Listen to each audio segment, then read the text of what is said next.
Good afternoon, everyone. My name is Sharik Abdul Ghani. I'm the director of Minarat Foundation and one of the co-founders of the Muslim Jewish Christmas, which is our 11th annual event this year. And I'm here with my friend, Rabbi Steve Gross.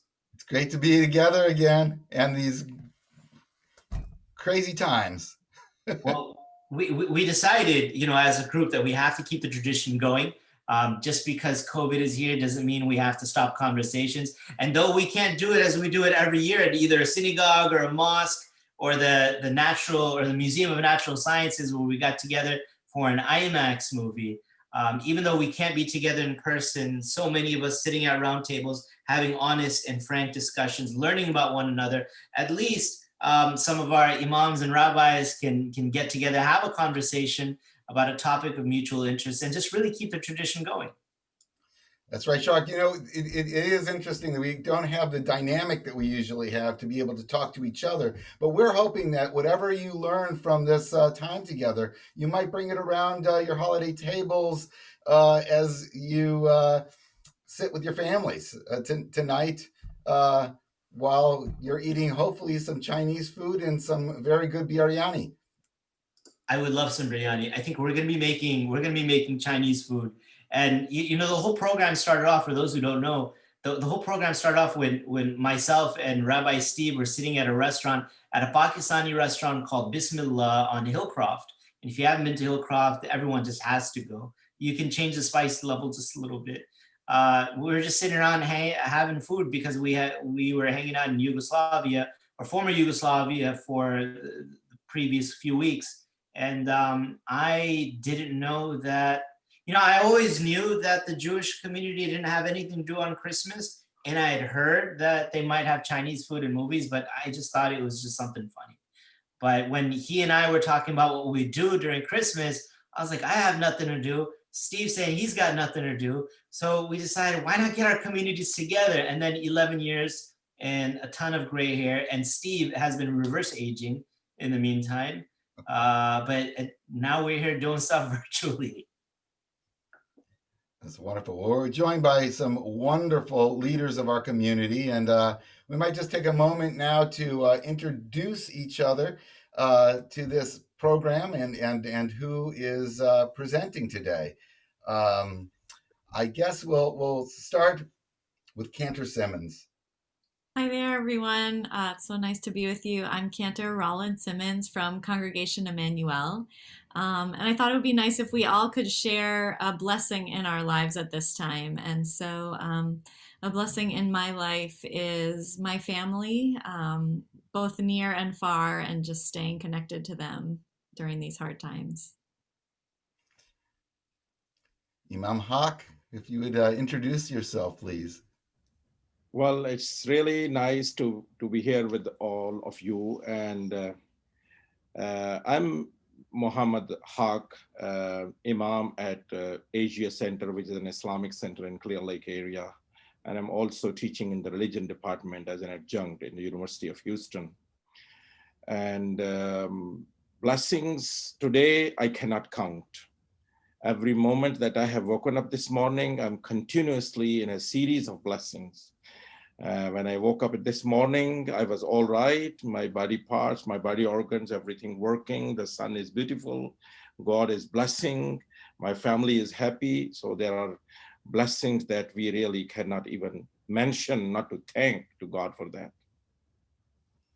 Indeed. And Rabbi Sataloff. Hi, my name is Rabbi Aaron Sataloff. I'm from Congregation Beth Israel.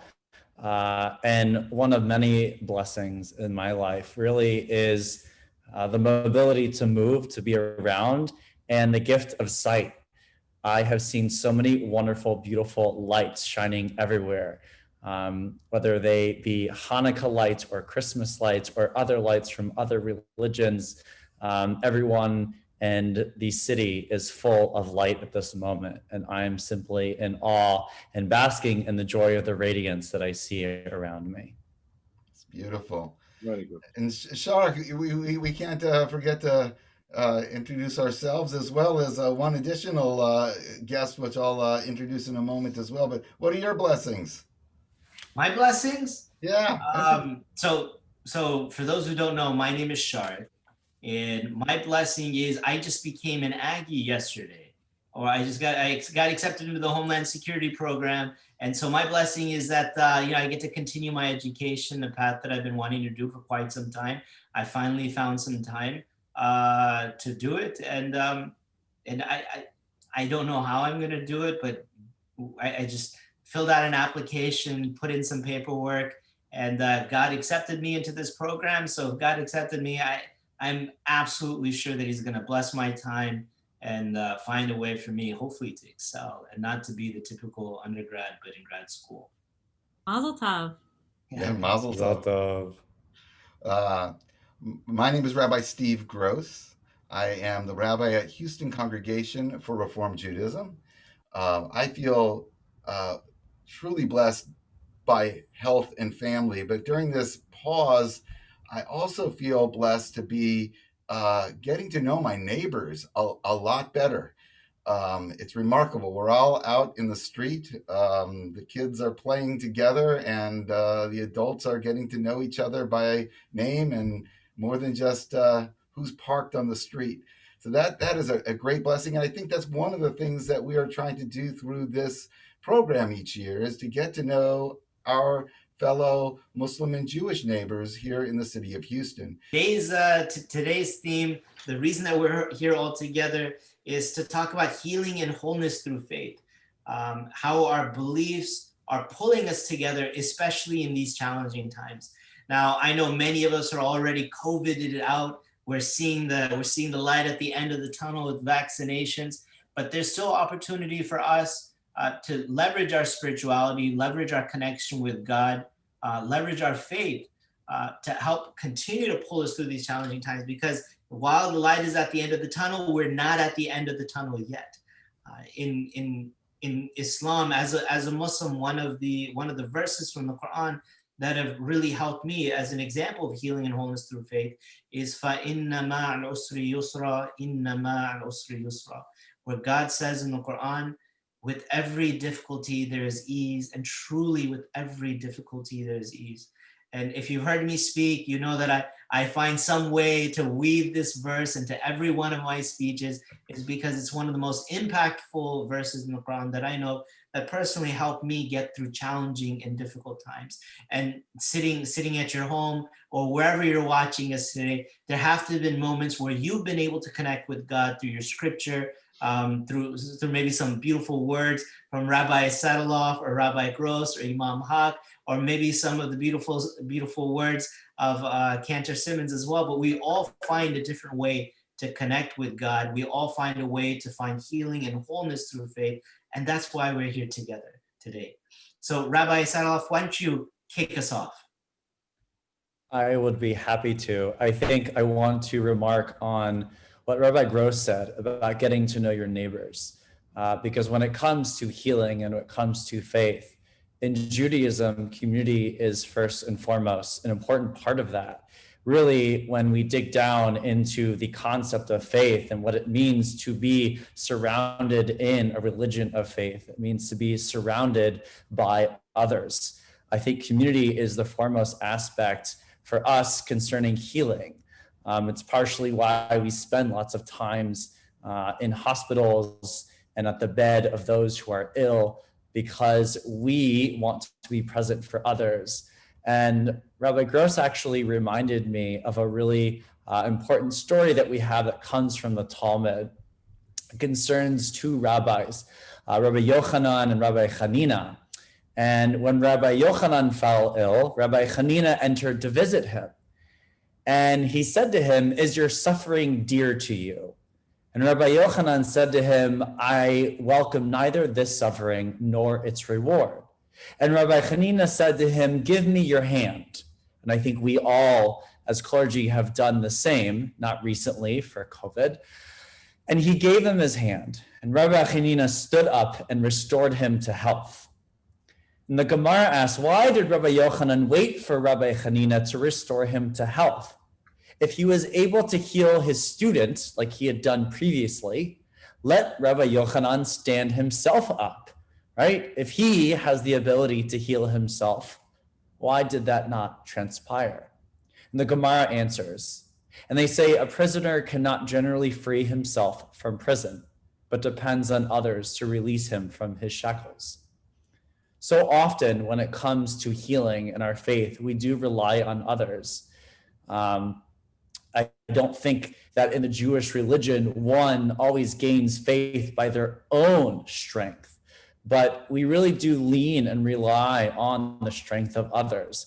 I know I have all of my colleagues here today that you see in the video, right? These are people of strength. These are people of endurance. And so even today, as we sit and discuss, their words will permeate with myself and hopefully mine with them.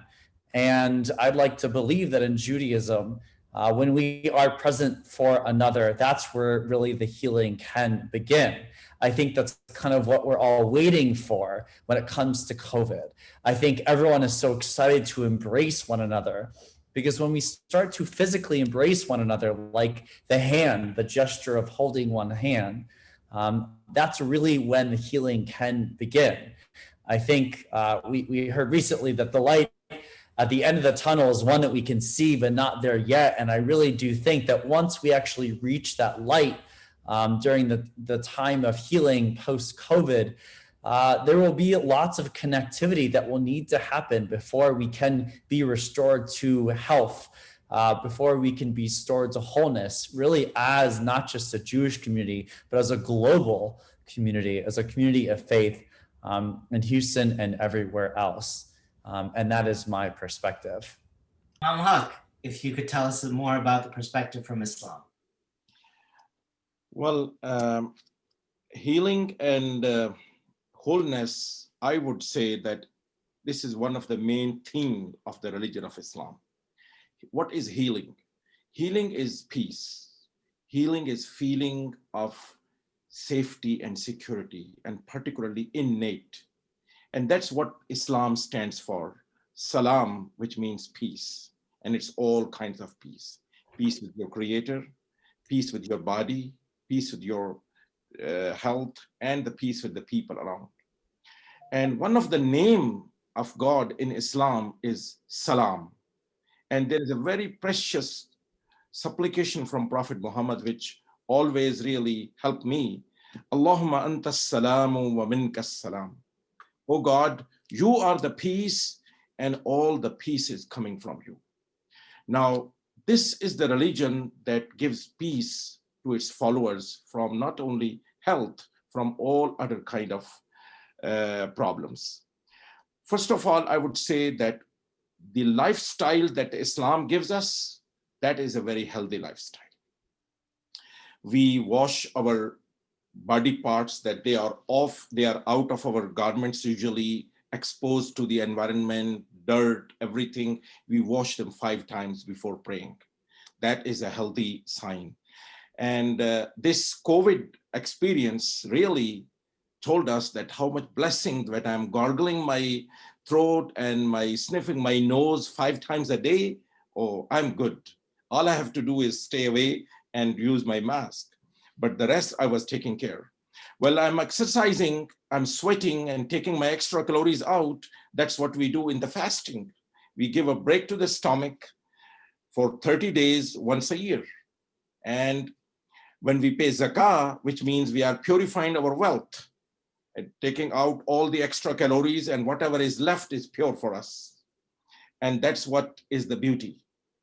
Besides this, the health spiritually, the health socially, and the health in the faith, these are all kinds of health are important. And Prophet Muhammad, peace be upon him, by the way, said that when you are sick, it is obligatory for a Muslim to get treatment. So it's not an option. And not only that, he said, get treated by an expert tabib, expert medical person, not anybody who was ever whatever is prescribing. Other than that, my respected brothers and my dear rabbis and friends, things that have been forbidden for us that are absolutely not good for health. And number 1 is alcohol, which has been declared haram, which means it is a major sin. And we know how much that thing is messing up for our health today. 95,000 people die only in the United States every year with alcohol, and $300 billion cost United States every year because of the alcoholism. And that's what Islam is saving, basically, when we are following that lifestyle. The biggest number of the people in this planet that they are not drinking alcohol, they are Muslims. And then it comes smoking, gambling, adultery, all those things that they are against our health. That's what I'm getting from my faith. And that's what the beauty that I wanted to share with my brothers and my sister over here. Thank you very much. Shark, may I jump in for a moment? Just kind of an observation as I've been listening to Imam Haq and Rabbi Sataloff, that, there are a number of things that are kind of encapsulating this concept of wholeness and healing in times of darkness. One, to take care of ourselves physically. Two, to kind of not be alone. The community is a major part, an important part of our mental and spiritual health. And the third one is a linguistic play, if you will. You said salam is peace.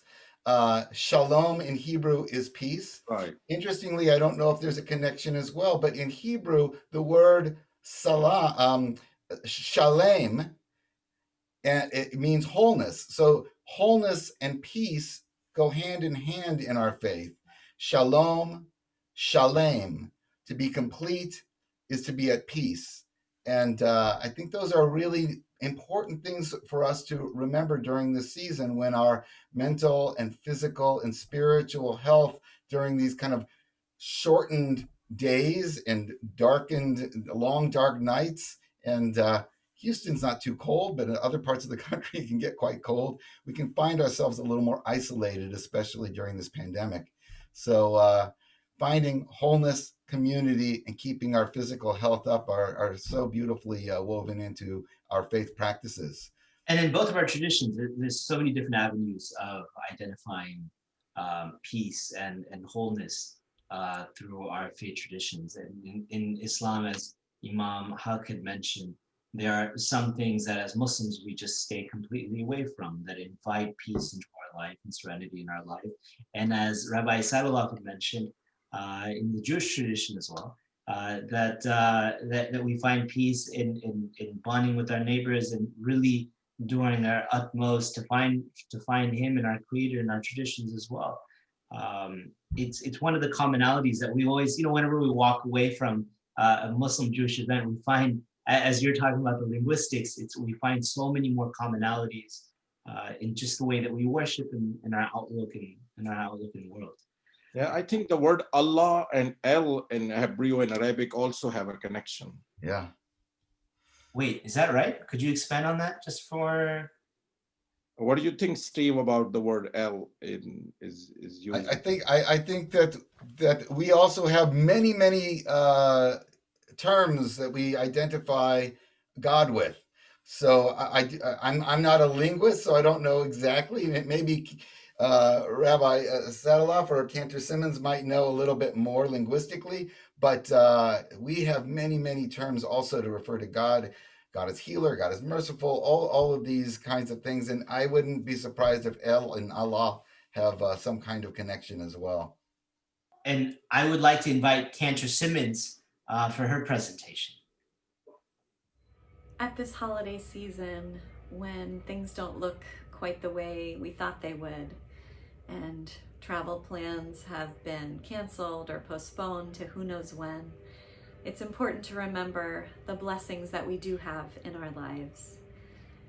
Our Jewish tradition helps us to remember the blessings of each day, the blessings of just being able to wake up in the morning. And so I wanted to share a setting inspired by these blessings for the miracles of every day, just acknowledging that we know the difference between day and night, that we have firm ground beneath our feet, that we can move our bodies. And so I want to teach you the movements that go along with this musical setting so that you can do them with me. They go like this. Open my eyes, this day is a blessing. This is actually the sign in sign language for blessing. So let's just try that together. Open my eyes, this day is a blessing. And then there's some space to just take a breath. And then the second part we go, open my eyes, oh, like you're holding a gift. This day is a gift. So those are the movements. I hope you'll do them with me as I sing this blessing song.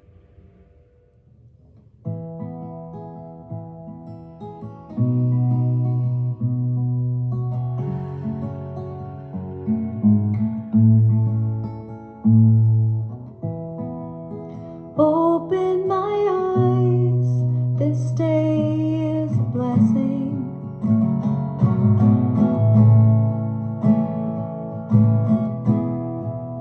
Open my eyes, oh, this day is a gift. Lift my body out of bed, heavy from the night. Put my feet down, clear my head, firm ground feels just right. Feel my body moving, stretching, wake up to the day. The rivers flow inside me, there is wisdom in their ways. Open my eyes, this day is a blessing.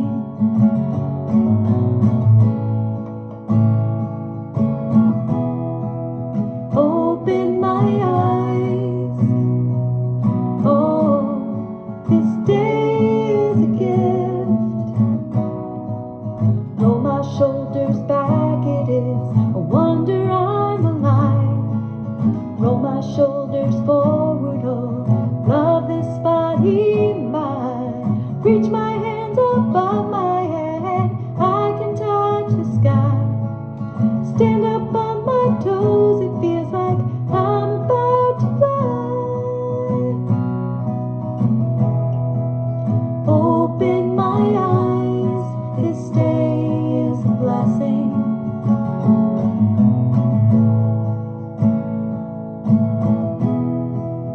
Open my eyes, oh, this day is a gift. Open up my heart to the day, feel the rhythm flowing, the rhythm growing. Oh, open up my heart to the day, feel the rhythm flowing, the rhythm growing. Oh, open up my heart to the day, feel the rhythm flowing, the rhythm growing. Oh, open up my heart to the day. Thank you, Cantor Simmons, for that beautiful presentation. And thank you to all of our speakers today, Cantor Simmons, Imam Haq, Rabbi Sataloff, and you as well, Steve. Thanks for your presentation as well. But I'll let you wrap it up. Thank you. This is such. Before I completely wrap it up, if anybody wants to just chime in a little last minute thing, it's okay. We've got a couple extra minutes before we completely close out. Just anything else? Yes. I just wanted to say how special it was to be a part of this event last year and to really come together around the table with the Muslim and Jewish communities and meet some new friends. And so I look forward. I hope we can do that together again next year. COVID or not, we're getting together in hazmat suits if we have to come together. That's right. I actually be think we're sponsored by Beth Israel, by the way. Beth Israel will be taking care of hazmat suits if we need it, just so we can make sure we have another round. Suits are never Sorry, I was saying suits are never in low supply at Congregation Beth Israel. Don't worry. Hazmat suits, we have you covered. We'll make sure that they have all the trimmings, maybe even a priestly breastplate, just to be sure that we're covered. Excellent. Very good. Very good. Wow. Thank you for the donation. Please don't run that by my executive director. Imam Haq, you were about to say something too. And I just wanted to thank everybody and want to share that it was really a wonderful experience to share our teachings and our feelings with each other. And that's how we are. All the religions basically are meant for the good of the people and not the other way around. It's so true. We had discussed something really important, and that is that in getting together each year, it typically takes place in the winter at this annual Jewish Muslim Jewish Christmas. But we've promised each other for the last 5 years at least that we were going to do something significant in the springtime. And we have done some special things, but this year, since everything is virtual, we're going to try really hard, if God blesses us with more immunity to the virus, to do something in the late spring together in person. If we're blessed with that, that would be really fantastic. As we wrap up this session today, this time together, we invite you to reach out to your Muslim and Jewish brothers and sisters, if you have friends that you've made over the years or in your neighborhoods, and just wish each other a good day today. We have a tradition, as we mentioned earlier, of getting takeout Chinese, which is in abundance right now, at least in the Jewish community. So we're already plotting out our menu items, even as we speak. There's arguments of what items to order, and so as we kind of wrap up, we hope that you have some good foods around the table. Yeah, and this time together. That is something, Steve, I don't like about these Zoom meetings, because you cannot have. There's no one catering. Yes. And the beautiful thing about our events is we usually make a potluck, and everyone's bringing some kind of a food from their tradition or from their culture. And just reiterating something that Steve was mentioning earlier, that one of the key takeaways I feel for most of the attendees in the surveys that we've received is that it's one thing to say just reach out and talk to someone. It's another thing to actually do it. It takes sometimes it does take a lot of courage. It takes a lot of confidence. It takes the will to, pop out your neck just a little bit extra. But, at the end of it is when you just reach out and say hello or say salam or say shalom and just inquire about one another and ask about each other's day and talk to someone that you've never spoken to, especially. You form new bonds, you form new friendships, you strengthen yourself, you strengthen your connection to God, because in both of our traditions, speaking to others and bringing our communities together is something that's absolutely desired and is part of the goodness that we can do in both of our respective communities. So for whoever's watching, I would invite you, before the year is over, before we hit the blessed year of 2021, God, I hope it's a blessed year of 2021, to please reach out to someone, talk to a neighbor, talk to a friend, check in with someone that you haven't spoken to in a long time, but just pop in and say hello, and then ask them a couple of questions that may be outside of your comfort zone. But I think that you'll be surprised by your friend's reaction or by the person's reaction, because we all want to talk about ourselves, especially when it comes to our faith, because it's so near and dear to our hearts. We just want the opportunity to talk about it. So reach across before 2021 and ask someone a good question.